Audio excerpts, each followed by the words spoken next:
Hi, welcome to this How Do I video in the extension series, in which I will show you how to create a development environment for building Microsoft Dynamics NAV extensions.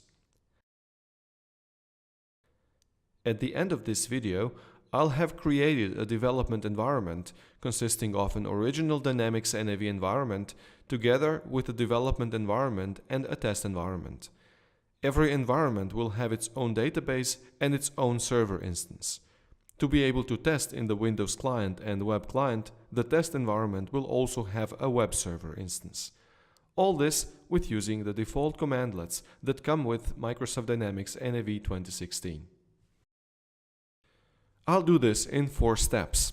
First, we will talk a bit about what is required to be able to build this development environment. Next, I will build the original environment, the development environment, and finally the test environment with its web server instance. So, what do we need to have before we start building a development environment? Well, first you need to have installed a default installation of Microsoft Dynamics NAV 2016, including the development environment, the server tools, the database, and the web server components. Basically, we will set up new server instances and such based on this installation. We will create these environments with PowerShell, which we have available now because the PowerShell modules always become available with the installation of the server components.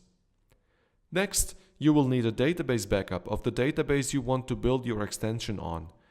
In our example, we will just use the database that comes with the product CD. And last but not least, a development license, obviously, because you are going to start development for an extension. Because extensions work with deltas, it's a good idea to always foresee an original environment to be able to create the true deltas that are necessary for the extension. Therefore, the first environment we will create is the original environment. Let's look at this script.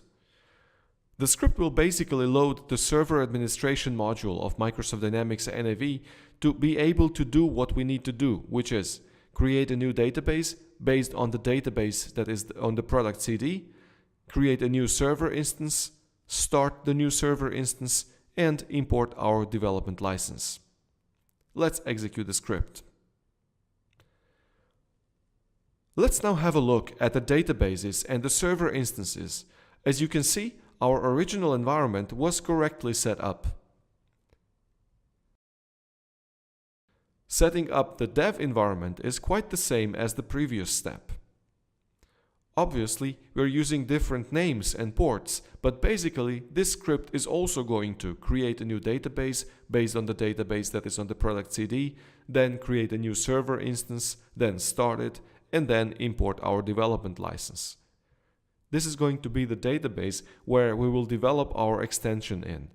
To create the extension, we will export the objects from the dev environment, compare them with the objects from the original environment, create deltas, and then create the extension from these deltas. To test the extension, we will need the test environment, which we will create in the next step. As you can see, this is again quite the same, although this script is going to provide one more step in the end, which is setting up a web server instance. We will need this because probably we will want to test our extension in all clients. Let me now run this script. Once the script completes, let me test the web environment to check if it works by browsing to the URL of the web client. And there it is. We are now ready to start developing our extension. In this video, you have seen how to create your own isolated development environment with the commandlets that come with the product, and we did this by looking what we need, prerequisites, and then creating 3 environments: an original development environment, which we will need to be able to compare and create deltas from, and finally a test environment to be able to publish and install our extensions to test them. On the Dynamics Learning Portal, you will find more scripts that will make your life even easier to manage your extensions. Thanks for watching, and see you soon in another How Do I video from the Microsoft Dynamics NAV extension series.